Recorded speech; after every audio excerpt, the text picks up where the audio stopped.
Who would have thought that my worst enemy in elementary will be now my husband? I never imagined the boy who once annoyed me before would become the man I can live without. When you finally introduced me to your family, everything felt different, more real, more meaningful. I didn't just find someone to love, I found someone who sees me, even the parts of myself I don't even see. 9 years of waiting is not easy. Wala na ata ibang makakagawa nun, kundi ikaw.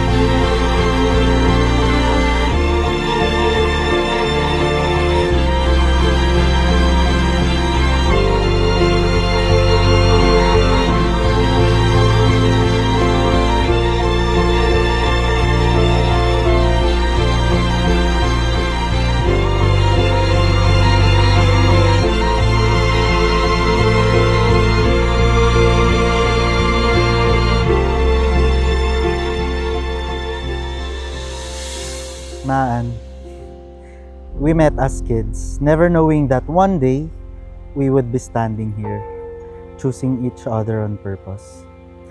For 12 years through everything, we held on. It wasn't perfect. It wasn't easy. But it was always us. Would you fight for me like I do? Okay naman, nung naipakilala ko siya, medyo nagkaroon ako ng regret kasi okay naman siya sa family ko. Alam mo yun, yung ilang taon pa lang kami magkakilala. Pero, pag nag-banding sila kasama yung family ko, parang ang tagal-tagal na. Excited ko na suotin yung sing-sing. Like I travel to you. Like I travel. I waited not because I had to, but because ikaw yan. And every second became worth it when the day came that you were finally proud to stand beside me. Uy, grabe naman!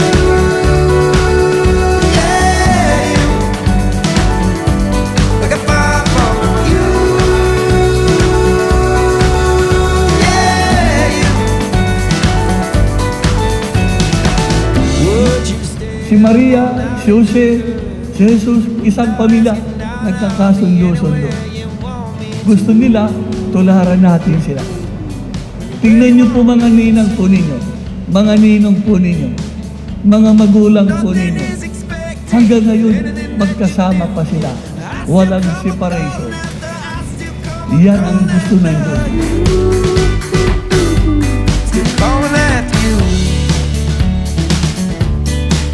Being with you, I feel calm.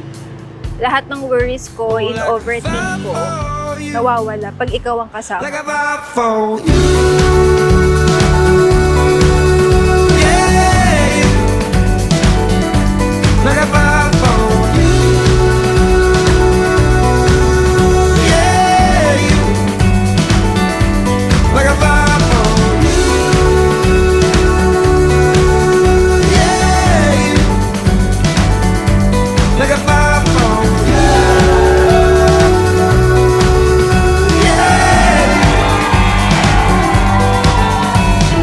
Would you listen to my song? Love me when I'm right, forgive me when I'm wrong, me when I'm right. Oh, when I'm right, I'm right.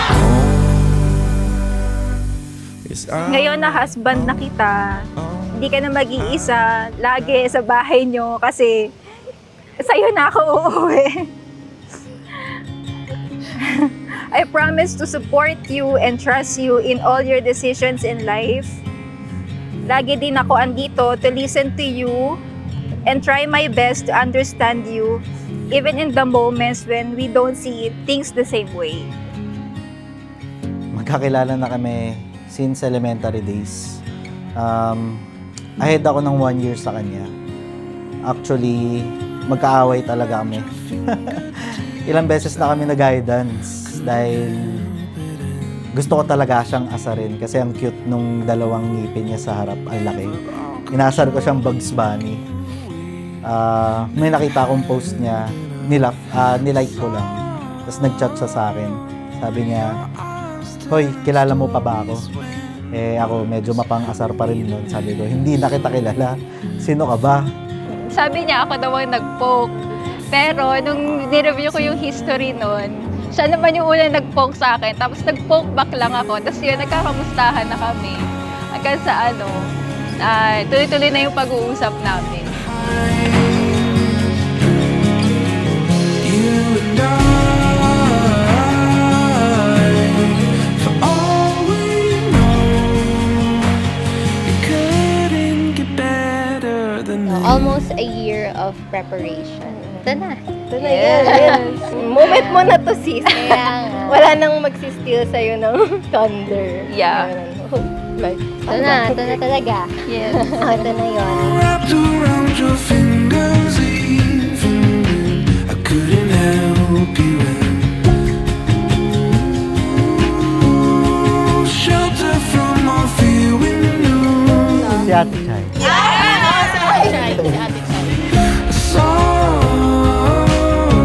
your eyes, Siksik lang kasi yung meaningless. You and I left the world behind. You and I,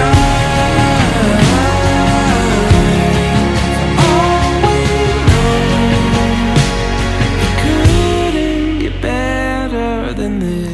You are my home, my peace, and my greatest joy.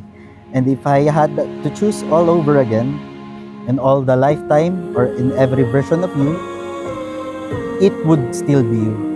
Ikaw pa rin. Ikaw lang habang buhay.